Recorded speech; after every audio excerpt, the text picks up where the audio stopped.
So, Dominion was the game that started the deck building genre, but as established in the last video, it's also incredibly clunky. It requires a lot of setup and a lot of real estate. However, the genre has over time been refined and streamlined. How streamlined? Well, here's the box for Dominion. And here's the box for today's game. Yep. Although I feel this is a little disingenuous because there is a missing link between these two in the form of Ascension. Ascension was the first real revolution in deck building games, with its big innovation being cutting the number of core cards in half and switching the marketplace to one deck. It's as if you took the marketplace cards from Dominion and shuffled them together into one big deck, dealing the top 6 cards as the only ones players can buy. Ascension had other changes, like swapping victory point cards for combat cards that were used to fight monsters to earn the victory points needed to win, but the one-deck marketplace was the real revolution, and as a result is the most common format for deck-building games, or Ascension-likes as I like to call them.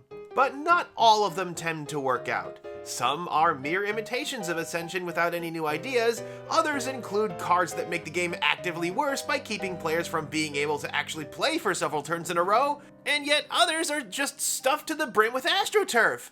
I don't get it. Why is this box full of AstroTurf? Why is there so much turf? But amidst all of this chatter came another revolution in the form of today's game, Star Realms. Star Realms took the innovations of Ascension and streamlined it even further into a game that doesn't take up a lot of space. Get it? Space? In fact, this is Star Realms Frontier, which is a standalone expansion. The original game actually came in an even smaller box, like the one that contains its sister game Epic, which was by the same company. But I prefer this one thanks to the fact that it has 2 trays inside, one side for the starter cards, the other for the play deck. Keeps things organized. Star Realms sets up similarly to Dominion. Each player starts with an identical 10-card deck, in this case consisting of 8 resource scout ships and 2 Viper fighter ships. The goal is to use cards that deal damage to reduce your opponent to 0 shields from their starting total of 50. On your turn, you draw 5 cards and play all of them in front of you, totaling up their combination of gold, damage, and healing, and spending them however you wish. And yes, you are allowed to go above 50 shields. The market deck deals only the top 4 cards, which all have a resource cost, though you are always allowed to buy an Explorer ship card for only 2. Once a card is bought, it is replaced by the deck's top card immediately, and you can buy as many cards from the market as your resources allow, putting them in your discard pile and reshuffling a la Dominion. These cards come in one of 4 factions, each with its own specialty, and a lot of cards have an ally bonus, a bonus that is granted if you have at least one other card from the same faction in play in front of you.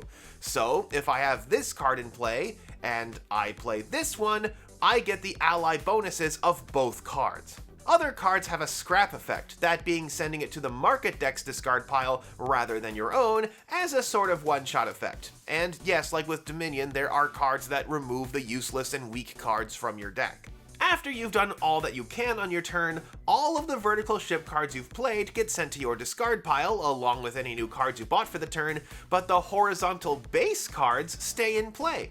These have their own health scores and have effects that activate at the start of your turn every turn that they stay in play, and an opponent can get rid of these by sending some of their attack points towards it, essentially purchasing the card's destruction with attack points the same way you'd purchase a card from the marketplace with gold points.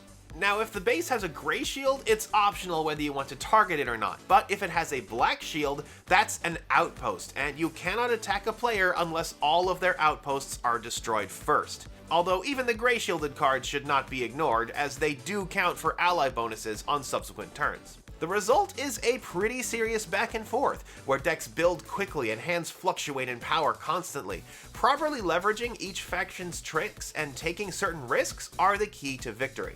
It's a fun game, and at under $20, it's affordable too. They've recently managed to fix up their supply chain issues, so it's easier than ever to get into it. Frontiers also includes solo and co-op challenge modes against an automated enemy for a few extra dollars, and as I said before, this is the one I would purchase because of how the double tray system keeps things organized. So yeah, that's Star Realms by Wise Wizard Games, and I'll see you again for day 9. A big thanks to our patrons for making this all possible.